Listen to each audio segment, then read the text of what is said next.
All right, let's jump right into this explainer. Today, we're tackling a visceral, honestly, kind of terrifying thought experiment straight from our source material. We're going to explore what happens if the very concept of privacy just vanished. And I don't mean slowly over a decade of data leaks or sneaky app updates. I mean instantly, overnight. Every digital and physical wall, poof, gone. Picture this. You wake up tomorrow morning. You look around and physically, everything seems totally normal, right? Your doors still lock, your curtains are drawn, but suddenly you realize every move you make, every slightly embarrassing late-night search, every snarky text you almost sent to your boss and quickly deleted, and every deep, private thought you confide into your best friend is completely visible, recorded, out there for literally anyone to scroll through, like smoke clearing after a storm. Section 1. The day privacy vanished. Now, at first, you probably wouldn't even panic. It'd be more like confusion, right? You'd see your most confidential conversations popping up on public feeds and assume it's just a massive cyber attack. But as you desperately try logging out, yanking the router from the wall, tossing your phone in a drawer, a really cold realization would hit you. This isn't a glitch. There is no off switch anymore. Privacy itself is simply gone. To really wrap our heads around the sheer panic that would set in by the end of that first day, we need to completely rethink what we're actually losing here. We tend to think of privacy defensively, like just keeping secrets or hiding photos. But it goes way deeper than that. Privacy is the fundamental human right to exist without being constantly observed. Once that basic assumption breaks down, the entire foundation of how we act just completely crumbles. Section 2. The psychological toll. Think about it. In a world with privacy, we actually have the room to grow. We can be vulnerable. We can have a good cry alone. We can be wonderfully, messily imperfect without an audience. But if you strip that away, our existence turns into a relentless, exhausting, curated performance. Nobody would behave naturally anymore. The mental strain would be instant. We'd immediately pivot to using safer phrases, adopting the most agreeable, vanilla opinions, and basically living in a constant state of defense. Our source text sums up this paralysis perfectly. It notes that if every word can be seen by everyone, then people stop exploring, stop confessing, stop questioning, and stop being fully alive in the spontaneous way humans need. I mean, wow. Without the safety of hidden, messy thoughts, our spontaneity, and really our freedom to make the mistakes we need to make to grow, would just totally wither away. And that lack of spontaneity would bleed right into our homes, turning our safe havens into literal glass houses. Sure, parents might suddenly know every single thing their kids are up to, but knowing everything is not the same as understanding. Small, foolish mistakes that usually just fade into memory, they become permanent, searchable public records.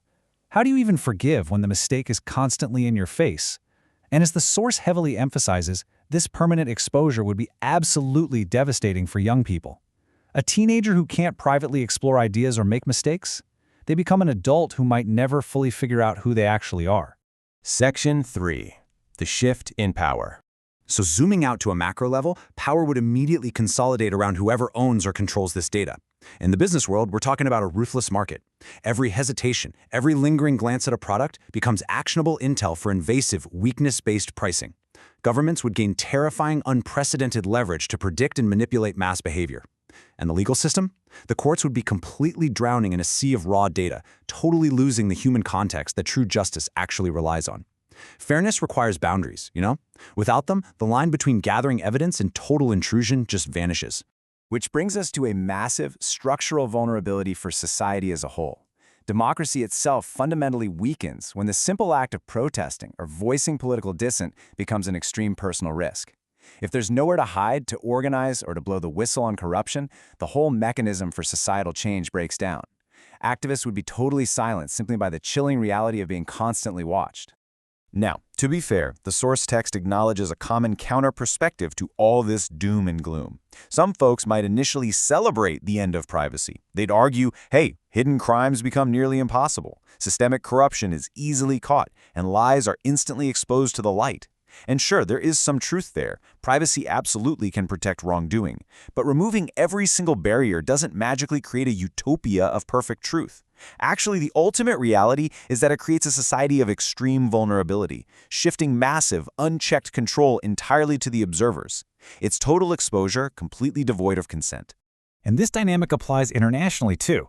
Even on the global stage, peace would actively suffer. You see, diplomacy relies on back channels. Without secret, quiet rooms for talks, every geopolitical negotiation becomes a highly volatile public stage performance. Leaders can't easily compromise, brainstorm, or change their minds without instantly losing face in front of their citizens. So a privacy-free world actually becomes a much more rigid and dangerous place. Section 4. The fight for hidden spaces. But faced with all this, humanity wouldn't just sit down and accept total exposure. No way! We would see a rapid, desperate cultural shift to reclaim our autonomy. At first, art, humor, and casual conversation would become highly coded. We'd rely on deep metaphors just to communicate indirectly.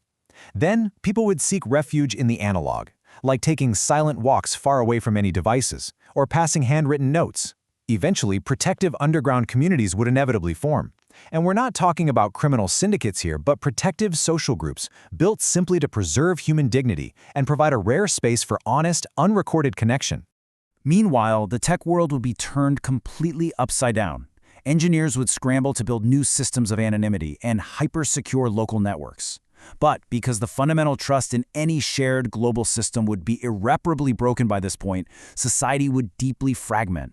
People would retreat into much smaller, walled-off digital and physical circles where they actually felt safe.